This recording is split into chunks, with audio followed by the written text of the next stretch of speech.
दोस्तों, आज वेदांता के शेयरों ने कमाल कर दिया। वेदांता ऑयल एंड गैस में तूफानी तेजी थी। वेदांता आयरन एंड स्टील ने भी कमाल कर दिया और वेदांता पावर में भी तेजी थी। तो क्या इसके पीछे की वजह है? क्योंकि बाजार में तो कमजोरी थी, लेकिन वेदांता के शेयर कमाल खबे। आप देख ही सकते हो कि डीमर्जर होने के बाद 5 हिस्सों में कंपनी बंटने के बाद पहली बार वेदांता एल्यूमिनियम अपने निवेशकों को जबरदस्त डिविडेंड दे रही है। डिविडेंड का ट्रैक रिकॉर्ड वेदांता का सबसे शानदार है पूरे मार्केट में, चाहे वो पीएसयू स्टॉक हो या प्राइवेट कंपनियां हो, सबसे शानदार डिविडेंड वेदांता ही देती है। और लोगों को विश्वास है कि अब अलग अलग कंपनियां भी बेहतर डिविडेंड देगी, जिसकी वजह से लोगों ने खरीदारी शुरू कर दी है। स्टॉक भी काफ़ी अट्रैक्टिव वैल्यू पे इस समय दिखाई दे रहे। तो क्या है आगे की रणनीति, रिजल्ट की क्या इस बार संभावना मिली जिसकी वजह से उनको एक फ्रेश ट्रिगर मिला, इन सारी बातों को जानेंगे इस वीडियो के माध्यम से। लेकिन फ्रेंड्स, उससे पहले अगर आप पहली बार हमारे चैनल पे आए तो चैनल को सब्सक्राइब कर दीजिए, एक बेल आइकॉन दबा दीजिए ताकि जब भी नया वीडियो बने पहला नोटिफिकेशन आपको मिले। वीडियो पसंद आए तो लाइक से जरूर कीजिए। चलो फ्रेंड्स, वीडियो स्टार्ट करते हैं। मैं हूँ आपका दोस्त एसपी दवे और हमारे अपने चैनल ऑनलाइन कमाई में आपका बहुत बहुत स्वागत है। सबसे पहले Vedanta iron and steel limited की बात करें तो 35.54 पर क्लोजिंग थी। यहाँ पे 4.87% यानी लगभग 5% के आसपास की शानदार तेजी देखने को मिली। तो 33.89 पर क्लोजिंग कल की थी और 33.90 पर पॉजिटिव शुरुआत हुई, या यूँ कह सकते हैं कि फ्लैट शुरुआत हुई। लेकिन उसके बाद में इंट्राडे में 33.71 का लो बना है। इसका मतलब ये देख सकते हो स्टॉक के अंदर गिरावट भी हुई थी प्रॉफिट बुकिंग की वजह से, लेकिन निचले लेवल से इसने दौड़ जबरदस्त लगाई जिसकी वजह से सीधा 35.5 तक पहुँच गया। अब 19 रुपये का स्टॉक 35 तक पहुँच गया है, या यूँ कह सकते हैं कि निचले लेवल से लगभग दुगना हुआ है। लेकिन अभी भी 44 का इसका हाई बना हुआ है। लगातार पहले अपर सर्किट लगे थे, उसके बाद गिरावट हुई। अभी आप देखें यहाँ से फिर से एक बेहतर उम्मीद दिखाई देने लगी है स्टॉक के। तो वेदांता आयरन एंड स्टील ये तीसरा ट्रेडिंग सेशन है जब स्टॉक दौड़ रहा है और काफ़ी अच्छा करा। अपर सर्किट भी लगा था इंट्राडे में आज। तो आज ये तीसरा दिन है जब इसमें अपर सर्किट लगा। वैसे लास्ट में सर्किट खुला था, लेकिन फिर भी उसी के आसपास क्लोजिंग नीडो मिली। Q1 का रिजल्ट के बाद ये पॉजिटिव माहौल बना, विश्वास लोगों का जगह है, काफ़ी अच्छा रिजल्ट बताया कंपनी ने। तो ये देखिए 35.5 का अपर सर्किट लगा था 5% का। तो ओपनिंग ही देखें तो 5% के सर्किट के साथ हुई थी। उसके बाद सर्किट खुला, कुछ ट्रेडिंग हुई, लेकिन अच्छा देख सके आज भी रिटर्न देखने को मिला। लास्ट 3 सेशन में 15% की शानदार तेजी बन चुके हैं। स्टॉक 15% दौड़ लगा चुका है। बहुत बड़ी बात हो जाती है इस समय जब गिरावट का माहौल हो। तो ये जो रैली बनी है 29 जुलाई को कंपनी ने अपना Q1 का रिजल्ट डिक्लेयर किया। नेट प्रॉफिट 122 करोड़ तक पहुंच गया है और इसमें देखें तो पिछले एक साल पहले 142 करोड़ का लॉस था। 142 करोड़ के लॉस से जब कंपनी 122 करोड़ के प्रॉफिट में आ गई तो लोगों को इसके ऊपर भरोसा हो गया और ख़रीदारी शुरू हो गई। रिजल्ट के बाद लगातार बेहतर चल रहा है। रिवेन्यू की बात है, इसमें भी 18.32% की शानदार जंप देखने को मिली, जो 3662 करोड़ तक पहुंच गया है।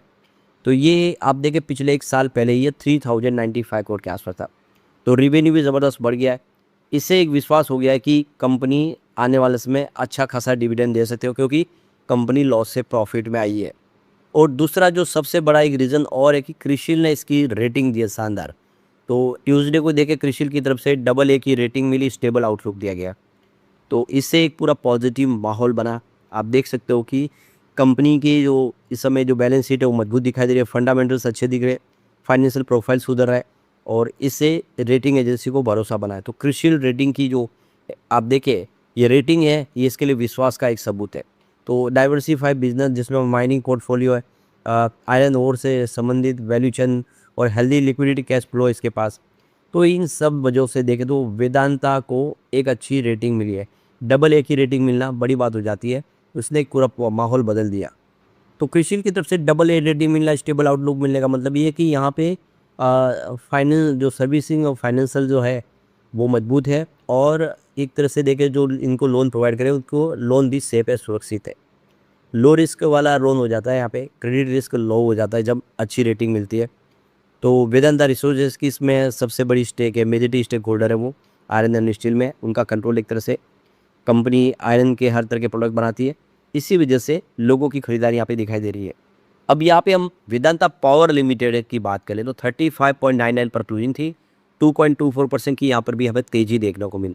तो 35.20 पर कल की क्लोजिंग थी और कमजोरी के साथ शुरुआत हुई थी 35.10 पर। इंट्राडे में ये गिर के 34.91 पर आ गया है। तो बाजार में गिरावट हुई है, स्टॉक में भी दबाव बना।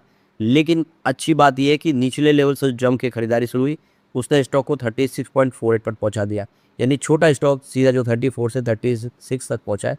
फिलहाल स्टॉक का ब्राज़ निचले लेवल के आसपास है, 33.06 का इसने लो बनाया हुआ है और जो हाई है वो 49 का है। यानी 50 रुपये का स्टॉक इस समय 35 रुपये के आसपास है। काफ़ी फेयर वैल्यू पे, जिसकी वजह से यहाँ पे अच्छी खरीदारी देखने को मिल रही है। वैसे रिजल्ट में इस बार हमें लॉस देखने को मिला, पर हकीकत में क्या ये लॉस हुआ है उसको हमें आंकड़ों के माध्यम से समझना होगा। तो जून 2025 में सेल्स 1986 करोड़ था। मार्च क्वार्टर में ये बढ़ के 2684 करोड़ तक पहुँच गया। इस बार जून में 2687 करोड़ का सेल्स हुआ है कंपनी का टोटल। तो ईयर ऑन ईयर बेसिस पे तो अच्छी खासी वृद्धि हुई है। क्वार्टर ऑन क्वार्टर बेसिस पे हल्की सी कमी देखने को मिली है। खर्च 1569 करोड़ के आसपास था जून में। मार्च में क्वार्टर में ये बढ़ के 2090 करोड़ तक पहुंच गया। इस बार 2316 करोड़ तक पहुंच गया। तो कंपनी का खर्च बढ़ा है ज़्यादा। डीमर्जर के बाद देखिए इस बार कंपनी का कुछ खर्च बढ़ गया है। पिछले क्वार्टर के मुकाबले करीब 300 करोड़ खर्च बढ़ा है। ये भी एक वजह बनी है कि इसमें थोड़ा आपको प्रॉफिट दबाव में आता हुआ दिखाई देगा। अब ऑपरेटिंग प्रॉफिट की बात को 417 करोड़ के आसपास है जून क्वार्टर में। मार्च में ये बढ़ के 594 करोड़ तक पहुँच गया। वैसे जून में इस बार 291 करोड़ के आसपास है। ऑपरेटिंग प्रॉफिट घटा है। अब अदर इनकम ने ये पूरा मामला बदल दिया है, क्योंकि अदर इनकम देखे तो इस बार -478 करोड़ की अदर इनकम है। यानी जो प्रॉफिट है ये पूरा अदर इनकम ने खा लिया है। 478 करोड़ की अदर इनकम, क्योंकि आप देखें तो यहाँ पे ये आंकड़ा बिगड़ गया। देखिए अब नेट प्रॉफिट 88 करोड़ का था जून क्वार्टर में। मार्च में ये बढ़ के 139 करोड़ तक पहुँचे। इस बार 423 करोड़ का लॉस हुआ। लेकिन अगर हम ये 478 करोड़ का जो अदर इनकम में माइनस हुआ रकम, उसको अगर यहाँ से लेस कर दे तो हमें यह समझ में आ जाएगा कि करीब कंपनी ने 50 करोड़ का प्रॉफिट कमाया। लेकिन फिर भी आंकड़ा कमज़ोर तो है कि प्रॉफिट कम हुआ है पिछले क्वार्टर के मुकाबले, पिछले साल के मुकाबले। लेकिन बिजनेस मॉडल अच्छा है और कंपनी के फ्यूचर प्लान अच्छे हैं, इस वजह से और सेल्स बढ़ा है। तो आने वाले समय आगे की रणनीति को देख के लोग निवेश शुरू कर चुके हैं। यहाँ पे वेदांता ऑयल एंड गैस की बात कर ले तो स्टॉक में तूफानी तेजी था। 37.90 पर क्लोजिंग थी। 7.55% की ज़बरदस्त तेजी देखने को मिली यहाँ पे। तो 35.24 पर कल की क्लोजिंग और 35.10 पर कमजोरी के साथ शुरुआत, यानी दबाव के साथ शुरुआत। 34.72 का लो बना, परंतु वहाँ से जो स्टॉक ने दौड़ लगाई है वो काबिल तारीफ है, क्योंकि 34 रुपये का स्टॉक सीधा 38.43 पर चला गया। बहुत ही बेहतरीन, छोटे स्टॉक में ये बड़ा जंप। 30 रुपीज़ का लो बना के स्टॉक फिर से 38 तक पहुंच गया। अब 47 इसका 52 वीक का है, जिससे लगभग 10 रुपये नीचे रह गया। पर जिस तरह से पॉजिटिव माहौल बना है, यहाँ से स्टॉक कमाल कर सकता है। तो शानदार तेजी के पीछे वजह दमदार रिजल्ट। आप देखिए जून 2025 में सेल्स 2311 करोड़ के आसपास था, जो इस बार 2507 करोड़ तक पहुँच गया है। वैसे मार्च में 2580 करोड़ के आसपास था। क्वार्टर ऑन क्वार्टर बेसिस पे हल्की सी कमी रही है, लेकिन ईयर बेसिस पे कंपनी का सेल्स बढ़ा है। खर्च 1806 करोड़ के आसपास था जून 2025 में। इस बार ये घट के 1693 करोड़ के आसपास आ गया। तो ये कंपनी की सबसे बड़ी जीत कह सकते हैं, क्योंकि कंपनी का बिजनेस बढ़ा है, सेल तो बढ़ा है इस बार पिछले साल के मुकाबले, लेकिन कंपनी ने अपने खर्च में कटौती करके खर्च कम कर लिया। अब यहाँ पे ऑपरेटिंग प्रॉफिट 505 करोड़ के आसपास था जून क्वार्टर में, जो मार्च में 882 करोड़ तक पहुँच गया। इस बार 814 करोड़ के आसपास है, यानी पिछले क्वार्टर के मुकाबले हल्का कम है, लेकिन जून 2025 के मुकाबले बहुत अच्छा बढ़ा है, यानी कमाल किया। वैसे अदर इनकम यहाँ पे 807 करोड़ की रही है।